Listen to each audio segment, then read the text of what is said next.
Olá, meus amigos, bem-vindos a mais um episódio do nosso Intríade, o que eu chamo de Intríade Solo, quando a gente compartilha um texto junto com vocês. E o texto de hoje está em Mateus, capítulo 6, do versículos 5 ao 8, que diz assim: E quando orardes, não sereis como os hipócritas, porque gostam de orar em pé nas sinagogas e nos cantos das praças, para serem vistos dos homens. Em verdade vos digo que eles já receberam a recompensa. Tu, porém, quando orares, entra no teu quarto e, fechada a porta, orarás a teu pai que está em secreto, e teu pai que vê em secreto te recompensará. E orando, não useis de vãs repetições, como os gentios, porque presumem que pelo seu muito falar serão ouvidos. Não vos assemelheis, pois, a eles, porque Deus, o vosso Pai, sabe o que tendes necessidade antes que lhe o peçais. Que maravilha! Aqui Jesus está numa série de ensinamentos para os seus discípulos. Mateus teve esse cuidado muito precioso de sistematizar ou de trazer de forma bem sistemática os ensinos de Jesus aqui no seu Evangelho. E no meio desses ensinos, depois já de ter falado sobre a questão da justiça do reino de Deus, a questão de dar esmola, do jejum, do divórcio, de tantos temas que era do cotidiano daquele povo, e mesmo aqueles que já tinham fundamentos e princípios religiosos, talvez muito bem estabelecidos, muito bem claros, eles também precisavam de receber um pouco mais, um discipulado um pouco mais denso e até mais substancial realmente, para que eles pudessem entender o que era que Jesus vinha trazendo de ensinamento a respeito dessa relação com Deus, que até então vinha sendo permeada por todos os fundamentos da própria religião judaica, dos sacrifícios e de todos os rituais do judaísmo. Jesus vem e traz um ensinamento agora a respeito da oração.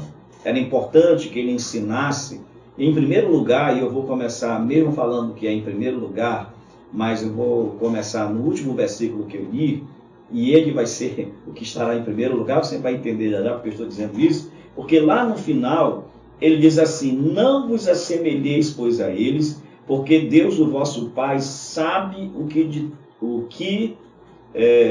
de que tendes necessidades antes que lhe o peçais.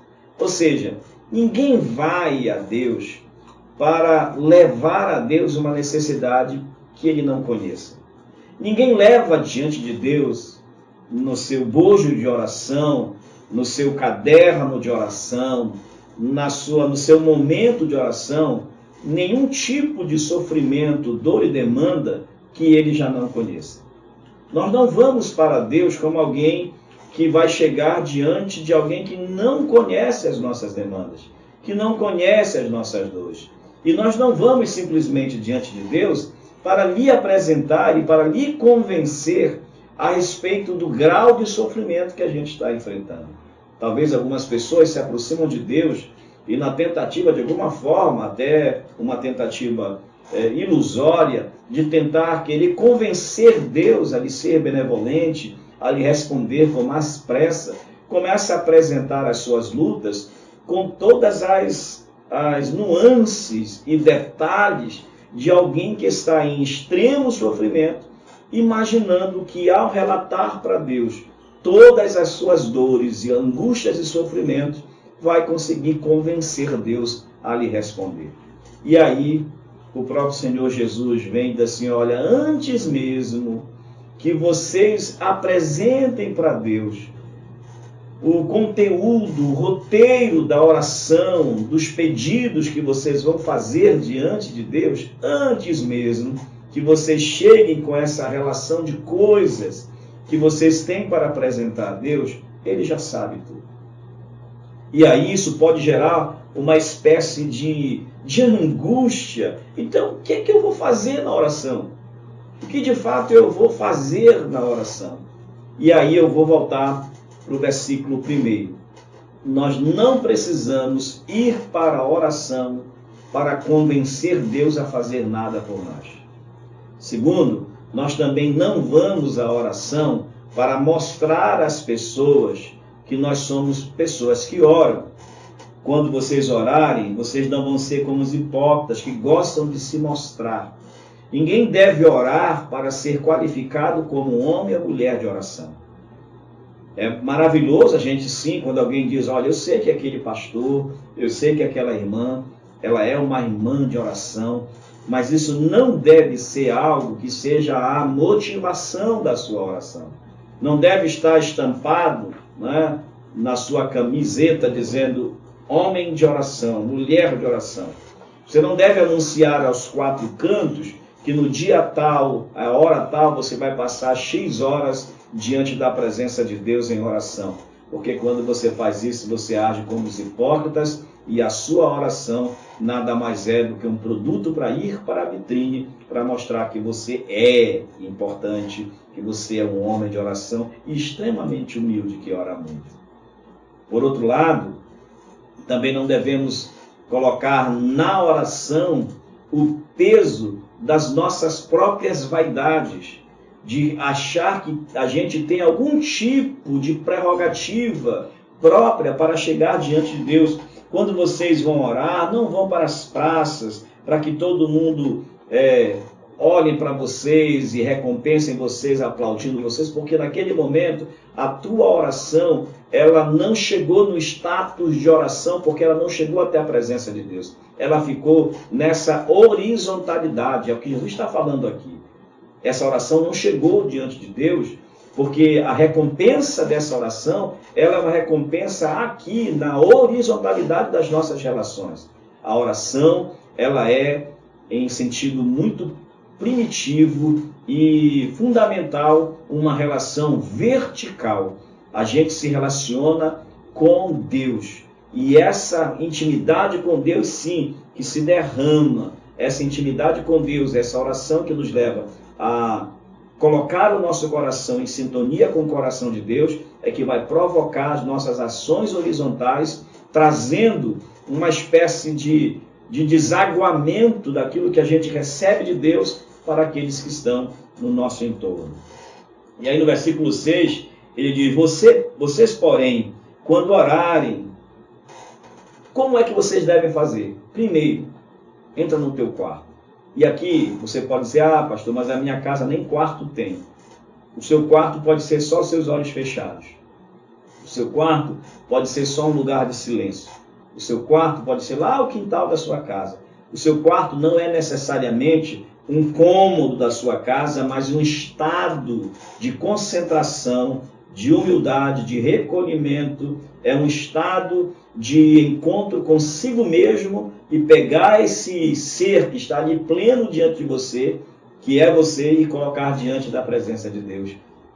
O teu quarto é um lugar onde você se reserva a não mostrar para ninguém que você está orando. Ninguém precisa saber. E às vezes, a gente, para tentar mostrar uma pseudo-espiritualidade, a gente chega na igreja no domingo à noite, vai falar com os irmãos, diz, olha, essa madrugada eu acordei para orar por vocês. A igreja, que maravilha, pastor, ora por nós.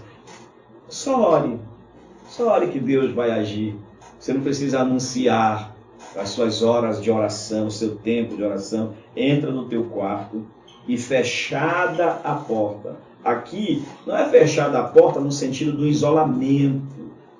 Não tem também nenhuma mística nisso, de que eu preciso fechar a porta e ficar no lugar. Não. A ideia aqui tem a ver com eu não ter que exibir isso para ninguém. Eu posso estar orando diante e em meio a uma grande multidão, mas de alguma forma a atitude humilde do meu coração está me levando a um recolhimento e a um fechar de portas, onde eu não dou mais atenção para ninguém, onde ninguém vai mais ter a minha atenção, só o Deus a quem eu estou orando, para quem eu estou me dirigindo. O entrar no seu quarto e fechar a porta é entrar para o seu local de intimidade, é você entrar no sentido de estar despretensioso, desarmado, desnudo diante do Senhor. Porque qual é o lugar de maior intimidade dentro de uma casa? Lógico que é o quarto. É o quarto da pessoa, onde ela tem a sua privacidade. Então essa ideia de um recolhimento no quarto, de fechar as portas, tem a ver com a nossa intimidade, com um lugar onde a gente se desnuda diante de Deus, onde a gente é quem a gente é. Entrar no quarto significa aquele lugar onde a gente entra, por exemplo, as mulheres e agora também os homens, e tiram as suas maquiagens, e dissolvem as suas maquiagens, e desprendem os seus cabelos, e tiram todos os elementos que são utilizados para trazer uma aparência social, pública. Entrar no quarto, entrar para um lugar de entrega absoluta, de descortinamento do próprio ser diante da presença de Deus. Tu, quando orares, entra no teu quarto, fechada a porta, orarás a teu Pai. Aqui já não é simplesmente um lugar, mas uma postura de filho, porque você vai orar ao seu Pai. Se quarto é lugar de intimidade, chamar Deus de Pai estreita ainda mais essa intimidade. É o lugar onde você vai orar ao seu Pai. Você vai na atitude, postura e condição de filho. Ele é seu Pai. E o seu coração se descortina diante dele, se desnuda diante dele como um filho, que não se preocupa com o seu vocabulário, que não está preocupado com a sua linha de argumentação para tentar convencer o pai a lhe dar e suprir as suas necessidades. Já vai como um filho que ora ao pai, cujo pai conhece todas as suas demandas, conhece todas as suas necessidades, sabe de tudo que acontece com ele. Teu pai que está em secreto, é para ele que você vai orar, está em secreto porque ele está nesse lugar de intimidade com você. Isso é lindo, gente. Isso é muito mais profundo do que a gente imagina. O teu pai que está em secreto, ou seja, o teu pai que está ali com você, que estabeleceu um momento para estar ali secretamente com você, ainda que ele seja um Deus das multidões, o Senhor de toda a igreja, o Senhor de todos os seres, o Deus que abrange os céus e a terra e preenche todos os espaços do universo. Aqui Jesus está falando que esse é o Deus que se torna íntimo no sentido de segredar com você, de ter um espaço de intimidade, um tempo para estar a sós com você. Que coisa maravilhosa! A oração é esse momento lindo em que você vai para o secreto, em segredo, sem alardes, sem gritos, sem pistolas, sem pirotecnia. Você vai para a presença de Deus e Ele também vai ali, nessa relação entre você e Ele também é capaz, como Pai que é, de desnudar o coração dele diante de você, porque Jeremias já disse isso. Deus, falando através de Jeremias diz: clama a mim e responder-te-ei, anunciar-te-ei coisas grandes e firmes que tu não sabes. Isto é segredar ao coração daquele que ora, segredar aos ouvidos daquele que ora. Teu Pai, que também está em secreto, te recompensará. E olha, honestamente, não existe maior recompensa na oração do que a própria presença de Deus. A presença de Deus, ela é o maior benefício, ela é a maior resposta, ela é a maior recompensa, ela é o melhor galardão de quem ora. A própria presença de Deus. Então, quando você vai para a presença de Deus, ainda que você vá com todas as suas demandas, com todas as suas lutas, com todas as suas dores, mas ao se deparar no lugar da intimidade, ao se deparar naquele lugar secreto, onde você está ali diante de Deus, e Ele se revela a você em secreto, naquele momento, você até esquece das suas demandas, porque o gozo da presença de Deus supera qualquer beneplácito, qualquer benefício, qualquer bênção que a gente possa receber. E tem mais, vocês não vão precisar de grandes elaborações, de vãs repetições como os gentios, porque presumem que pelo seu muito falar serão ouvidos. Ou seja, a oração não é um lugar para você elaborar os seus belos discursos para Deus.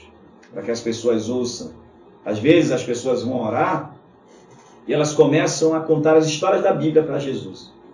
Não é necessário, ainda que a nossa oração deva estar baseada, alicerçada na palavra de Deus, mas aquele momento de relação em que você não precisa de uma boa homilética para apresentar a Deus, de uma boa oratória para apresentar a Deus, de um bom poder de persuasão para tentar convencer Deus. Não, porque ali é um relacionamento onde o coração do filho se abre diante do pai e o coração do pai se derrama sobre o filho.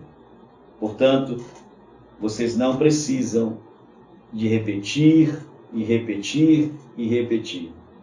Aquele que escuta você lá naquele lugar secreto, te abraça e a presença dele já é a tua primeira recompensa e a capacitação para você enfrentar todas as circunstâncias da vida tem a ver com o tanto que Deus tem de você e o tanto que você tem de Deus.